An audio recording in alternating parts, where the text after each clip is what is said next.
Today we're going to talk about the Gunslinger class that just launched on D&D Beyond, courtesy of Mage-Hand Press and Valda's Spire of Secrets, which I can never remember the name of correctly, even though I own both of the things that are from it on D&D Beyond. This is a little bit different for me, but I review games for a living and have done for a while, so it is very much within my remit. Yeah, that's it. Should we get to it? Look at this. Scenes.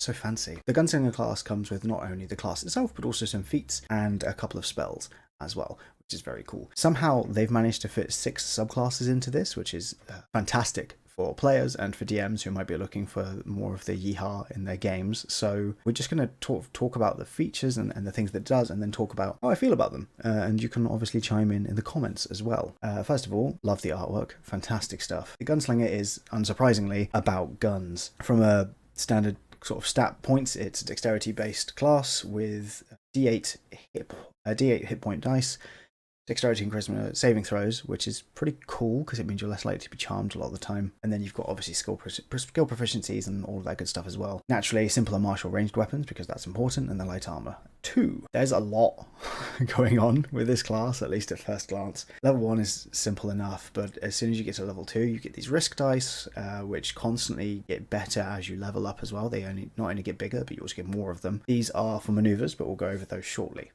Let's just crack on with what it is you get. So at level 1, you get a fighting style feat.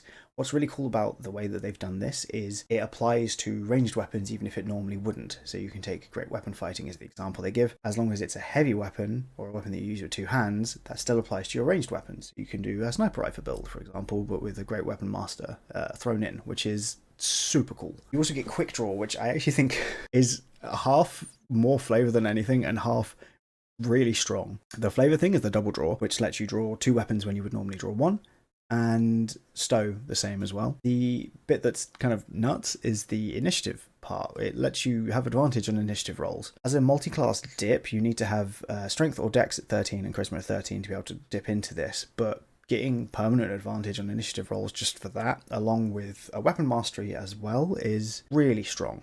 You also get the fighting style feat.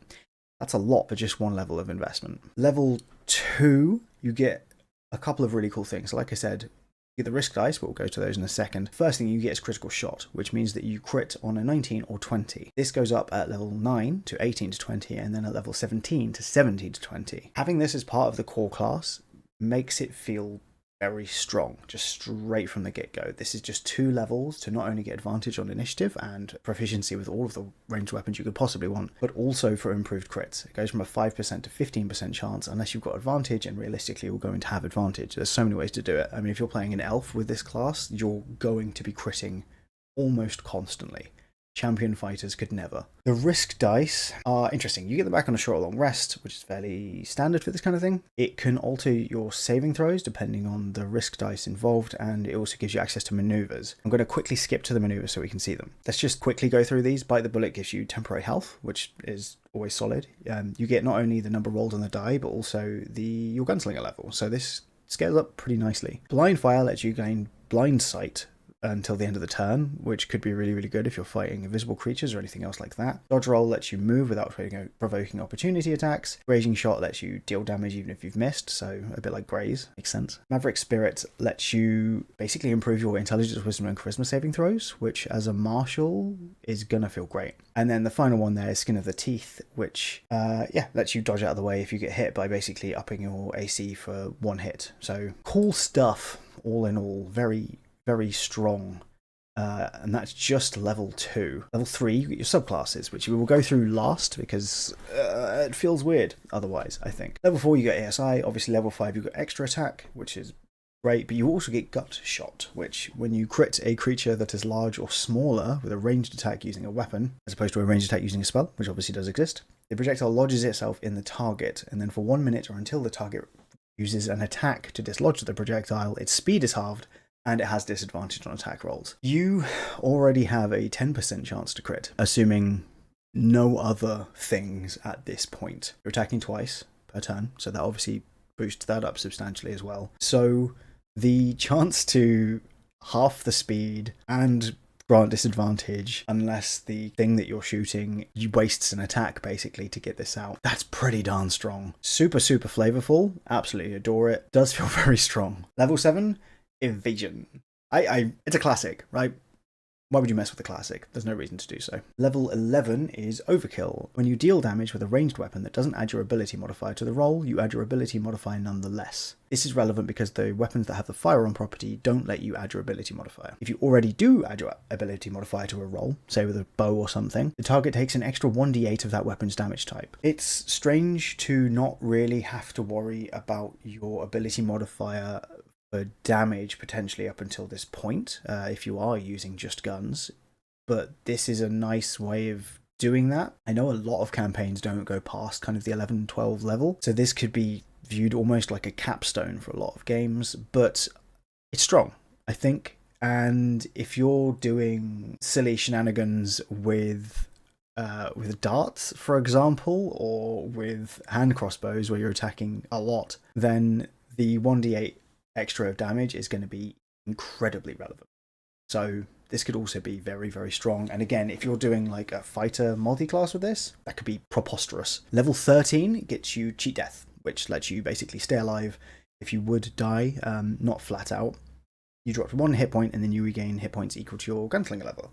You can only do this once per short or long rest, which is reasonable, but it's pretty strong, to say the least. 15 is fun. 15 really incentivizes you using all the features got. So whenever you roll initiative or score a critical hit, you regain one of your expended risk die. This wants you to use your risk die as often as possible, and it kind of leans into the crit fishing thing again. So it's really hard not to view elves as the de facto gunslinging class, given elven accuracy is a thing, but you do what you want. Level 18 gives you Death Maneuver, which gives you an extra bonus action as long as you use that bonus action on a maneuver. That's pretty cool. 19 is an epic boon, and then level 20 is Headshot, which is when you score a critical hit against a creature using a ranged weapon, you can choose for it to be a headshot. If the creature has less than 100 hit points, it dies, just outright. Otherwise, it takes 10d10 extra damage of the weapon's type. You can only do this once per short or long rest, or you can restore it by expending 3 risk dice. Given that you can get risk dice back by critting and rolling initiative, that's pretty fun, to say the least. And if we go back to the top and we look at the table, at level 20, you have 6 of these. You could be doing 3 of these headshots on a short rest, basically, which is absurd. Like, killing a thing outright or just dealing 10d10 damage is bonkers, to play devil's advocate. Level 20 D&D it's silly, right? This kind of stuff is actually pretty reasonable at level 20, and really, I think more of the level 20 capstone features should be in line with this, rather than this looking at, like, being nerfed, potentially, if there are DMs that think that this is too strong. Now, we've been through the maneuvers, so we can skip that. So let's talk about subclasses. As I said, there are 6 subclasses, which is a lot. That is more than the Artificer currently has. Actually, that's more than any of the 2024 classes currently have. And this is a 2024 class. It has weapon masteries. So that's really cool. Let's go over what they get, shall we? So Deadeye first. This is the sniper class. The first thing, you get 2 things level 3. The first thing is Eagle Eye, which is an extra maneuver, which is super fun. You can roll a risk die and add it onto your attack roll, potentially changing a miss into hit. Solid. Fits the flavour perfectly. Love it. You also get Sharpshooter's Stance, which lets you fire from the prone position without having disadvantage, and it also lets you stand up with only 5 feet of movement. I think this might be one of the coolest features in terms of pure flavour I've read on any class. It is inspired and just absolutely wonderful. You can theoretically just lie down to get in the prone position, right? It's just not normally recommended, so I adore it. It's great. Level 6, we get Concealed Position. You can take the hide action, even if you aren't heavily obscured or behind 3/4 cover or total cover, as long as you have the prone condition. So basically, you can lie down and camouflage yourself. Again, super cool. If you make an attack roll while hidden and the attack misses, you don't give away your position, so you remain invisible, basically. Level 10 is Reposition. It lets you take a reaction to end the prone position yourself and move up to half your speed. If a creature misses you with an attack roll, given that you'll be prone, and the ideal here is that you're fighting at range, this makes it far more likely that a creature will miss you with your attack roll, especially when you can use a maneuver to upgrade your AC as well. Focused Shot at level 14 is when you take the attack action, you can choose to make only one attack using a weapon to make a focused shot. You get advantage on this and you automatically crit. So that's incredibly fun. I will need to reread the crit rules. If the 10d10 from the headshot feature are doubled when you crit, that could be pretty darn cool. There's basically no reason to attack twice if you can roll, let's say 4d6 for your weapon and then 20d10 as the bonus damage. Could be pretty cool. But yeah, I will have to read how that actually interacts before settling on it, but either way, that's a fun ability for sure. High Roller is the gambling class, and again, at level 3 we get 2 abilities. You gain proficiency with all gaming sets and get Deception, Insight, or Perception. All 3 of those as skills are incredibly important during D&D, and Insight might arguably be one of the best ones, so this is a solid option. It is worth noting that the saves are Dex and Wisdom, so Dex and Charisma, sorry. So you're not really incentivized to take Wisdom as a stat, but if you're going to go with this class, then it might be worth it. This also gives you a maneuver, but this time the GM gets involved, which is fun. When you make a damage roll with a ranged weapon, you can expend a risk dice as a bonus action and declare it to be a hidden roll. You roll the damage into secret and declare any total you wish. The GM has an option to call your bluff, in which case you reveal the damage dice you rolled. This has different consequences based on whether or not you lied. If you did lie, the damage you deal is halved. And if they call your bluff and you told the truth, your damage is doubled. And if they don't, then you just use the total that you declared. There's not many features which kind of involve the GM or DM, I think, in D&D in terms of class features, because they've got enough work to do, generally speaking. However, this is sick. What a wonderful bit of design there. We're really hitting some decent flavour and some really cool game design concepts with these subclasses and with the class as a whole. At level 6 you get Risky Business. Once per turn, when you make an attack roll against an enemy that doesn't have disadvantage, you can choose to make the roll with disadvantage, and if you do, you regain an expended risk die. Again, with a headshot feature at level 20, that could be really strong. Level 10 is Risk Taker. You can use your Maverick Spirit and Skin of Your Teeth maneuvers without expending a risk die. When you do so, roll a d6 instead of a risk die. I mean, that lets you block more stuff, basically, which is great. And then level 14, which is this subclass, its capstone is Double or Nothing. When you score a critical hit using a ranged weapon, you can gamble for a higher result. Roll a d20 if the roll is a 10 or higher. Roll all of the attack's damage dice 4 times and add them together. Sorry, my brain crashed halfway through that sentence because that's wild. If you roll a 9 or lower, the critical hit becomes a normal hit. That's really cool. There's a couple of gambling-themed range weapons in some of the other third-party content. I think it's the Griffin Saddlebag. If I was DMing someone playing this, I would be forced to give them those weapons because it would be sick. Onto the Secret Agent. Before we talk about the class, can we just admire this James Bond-esque Dragonborn looking incredibly fly in his suit? It is time to fidget. So, as with the others, we get a feature here and another maneuver. So, level 3, the feature is Operative Training. You learn the Concealed Shot cantrip, which we will look at right now. You make your weapon invisible, basically, and it makes it silent. So you make it silenced, which is really good if you're doing assassinations, I guess. You can also choose any of the 3 mental stats as your spellcasting ability for that, which is fun. It's not especially relevant, but it's fun. You gain a Disguise Kit and Thieves' Tools, and you have proficiency with them. This literally gives you items. And then you get 2 skills out of Deception, Investigation, Persuasion, Sleight of Hand, or Stealth. Solid stuff. The maneuver here is Parting Shot. When you take the dash, disengage, or dodge action on your turn, you can expend a risk die to make a ranged attack as you do so as a bonus action. And you add the risk die to the damage roll on a hit. That's solid. Very roguey, but kind of in reverse. Level 6 is the Fieldcraft ability, which lets you create a costume and don it as a bonus action in combat using your disguise kit. And then Slick Talker, whenever you make a deception or persuasion check, you can treat a d20 roll of 9 or lower as a 10. I mean, that's also very, very solid. Really leans into the charisma aspects of the class, which is super fun, and means that you can play this potentially as like the party face, which is obviously the inspiration here. Level 10 gets you Exit Strategy. I have such a deep respect for people who do these reviews regularly. I have tripped over my words so many times during this. When you take damage, you can take a reaction to evade further harm. You have the invisible condition until the start of your next turn, and you can immediately move up to 10 feet. This is another short or long rest recovery, but you can also expend a risk die to do it, to recharge it too. So you take a hit, and then you hide yourself away, basically. So this is really good in combats where there's a lot of enemies, or the enemies have a lot of attacks. It doesn't stop you taking the damage in the first place, which is people's preference generally speaking. Not bad at all.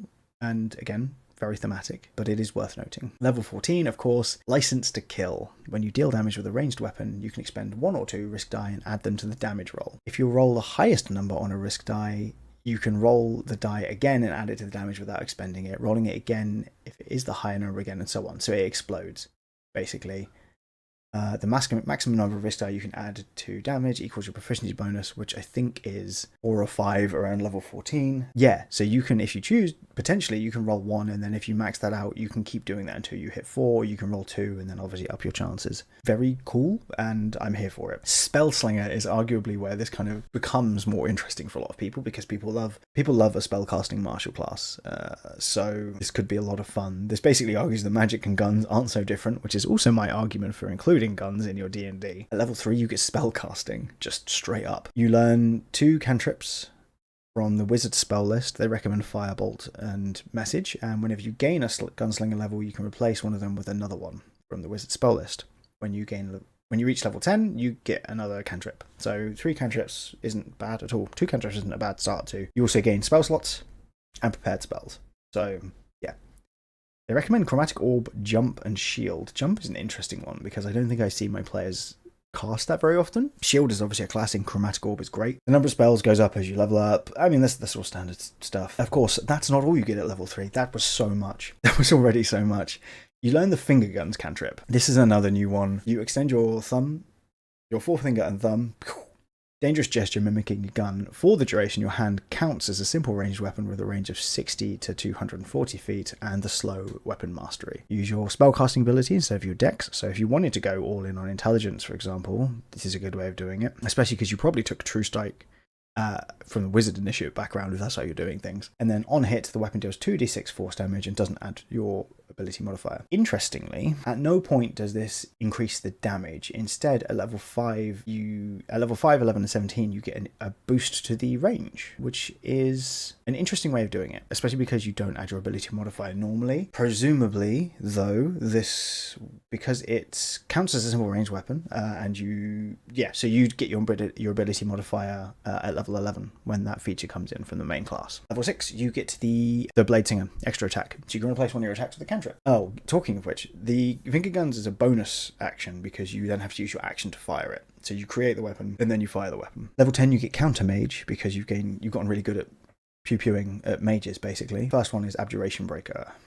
So when you make a ranged attack roll against mage, basically you disrupt mage armor, and you also make it so that the creature cannot cast shield. So it basically suppresses magic, which is very, very cool. On top of that, there's an anti-magic shot when you score a critical hit and the target is affected by your gut shot thing, which is where they have to dig the projectile out. It also impedes the target's ability to cast spells. It can't cast spells or take the magic action while it's lodged, and they have disadvantage on con saves to maintain concentration. I know that's at level 10, but that is incredibly strong given how good mages and spellcasters are in D&D. You can also take a reaction to roll a d6 to boost your saving throws, which is fun, and you've also got that as a maneuver. Interestingly, you don't get your maneuver for this class until level 14, which is Magic Bullet. When you make a spell attack roll, you can expend 1 risk die as a bonus action to substitute the spell attack with a ranged attack using a weapon. Add the risk die to the attack roll. On a hit, the attack deals the weapon's normal damage in addition to the effects of the spell attack roll. So basically you imbue your crossbow bolt, your arrow, or your bullet, I guess, with the effects of a weapon. So you can make a bullet curve using Chromatic Orb, I guess. I think Chromatic Orb's always kind of going to be better, but this works well with your cantrips, right, with Firebolt. So you can make Firebolt weapon damage. That's an interesting one. I'm sure there's ways to make that really good. I'm just tired and my brain can't think of them. To be fair, we are 4 subclasses deep, so that would be where it ended if this was any other class in 2024 D&D. But it's not any other class. Mage-Hand presses Gunslinger, which is just banging so far, so good job. Subclass the 5th. This one gets 2 maneuvers. Looking ahead, spoilers, the trick shot. I mean, that makes sense. You can make your projectiles travel in unexpected ways. So your ranged attack ignore half cover and 3/4 cover. Now this is interesting because you're almost definitely going to be taking sharpshooter, right, as this. So that might feel bad, but maybe you don't need to take sharpshooter also, I guess, if you're playing in closer range. I don't know how I feel about that one. I think it's the first one where I'm like, You do get the ricochet maneuver. When you miss, you can take a bonus action and roll a die to re-roll the attack and add the risk die to the roll. That's pretty fun. So you can turn a miss into a hit. Level 6 is fancy gunplay. You can spin your guns. Once per turn, you can make a charisma, so a performance check or a sleight of hand check using one of your ranged weapons. You can roll a risk die and add it to the ability check without expending it. So you can show off how scary you are by spinning your guns, basically. And on your turn, you can reload a weapon with a reload property without taking an action or bonus action. That's pretty good. So 6-shooter, basically. Level 10, you get your second maneuver, which is deft deflection. You can shoot projectiles out of the air. When an ally within 30 feet of you is hit by an attack, you can take a reaction and expend one risk die to grant that ally the benefit of skin of your teeth maneuver against the attack. You must be holding a ranged weapon to use this maneuver. Very, very cool. And then the final ability for this one is Pinball Shot. Once on each of your turns, when you hit a creature with a ranged attack using a weapon, you can deflect the projectile at additional targets. Yeah, you can choose another creature. You chromatic orbit, basically. But you do this either until you miss or you've made 5 attacks. You can't attack the same creature, but good gravy. That's awesome. Very much fits the idea of the trick shot. I do think it might be the weakest of the 5 so far, but that might just be because the other 4 have been pretty darn strong. Finally, we have the Paladin-coded Gunslinger, which is a weird sentence that is now out in the world. Sorry about that. You get 2 features at level 3. Once again, you get your maneuver, which is you can take a bonus action and expend your risk die to keep an eye out for dangers. You choose an ally within 60 feet of you. They gain temporary hit points equal to the number of rolled in the risk die. Until your next turn, to the start of your next turn, sorry, if the ally is hit by an attack, you can take a reaction to make a ranged attack using a weapon against the attacker. Basically, you can retaliate if someone gets hit, and you also give them temporary hit points. So that could be really, really good, especially if you're going for kind of a one-shot build. You also get Steely-Eyed Aura, an Aura Stoic Confident. Basically, it's a 10-foot emanation from you that gives advantage on saving throws to avoid or end the frightened condition, and it ends if you've got the incapacitated. It's a mini Paladin Aura. Frightened's a scary enough condition, especially at higher levels, and I know that at higher levels, your Aura also gets bigger. So I think the maneuver's the real winner out of the 2 of those, but it's not bad. You've got Reach for the Skies, which if I was a braver man, I would try to do a Woody impression. At level 6, anyway. So when you score a critical hit, you can call... Oh, this is fun. I read this yesterday. When you crit, you can ask the creature to surrender. Instead of lodging a projectile in it, they must make a wisdom saving throw against your maneuver save DC, or have the frightened and incapacitated conditions for 1 minute. They end if the creature takes damage, or if you have the incapacitated condition, or if you die. They can repeat the wisdom save at the end of each of its turns, ending the conditions on no success. You can, make people surrender, basically, which is wonderful, especially if you can find a way to boost your maneuver DC. I don't think there are any items that do that as it stands, but, homebrew exists, as we all know. Level 10 is Long Arm of the Law. Once per turn, when you hit a large or smaller creature with a ranged attack, you can hobble the target. The creature can't move on its next turn unless it first takes the disengage action. That's fun. Then at level 14, your aura goes up to 30 feet, as I said. When you use Lay Down the Law maneuver, the ally has resistance to bludgeoning, piercing, and slashing. So you make a mini barbarian out of people, as well as hitting the creature that attacks them. And if a creature sails its throw against your Reach for the Skies feature, it has the stunned condition instead of the incapacitated condition. Very cool. Nice little bit of artwork there too. That is all of the subclasses and all of the class features from the Gunslinger. I think it's a really fun class full of incredibly clever design decisions that really help bring out the subclasses and what it is that they were clearly going for. I also think it's pretty strong without being too complicated. If you look at something like the Illrigger Revised, for example, incredibly cool class, but one which takes a while to wrap your head around because of the number of things that you can do. This class feels a bit more beginner and intermediate player friendly, which is good, I think, because a lot of players love the fantasy of being a gunslinger, whether magical or otherwise. Along with all of that, you also get some feats and some new spells as well, which are all weapon themed. The book also introduced new weapon masteries for a few of the new guns. It's an awful lot of stuff for just £15, 15 British pounds. I don't know how much it is in the US. I'm going to assume $15, but I could be wrong.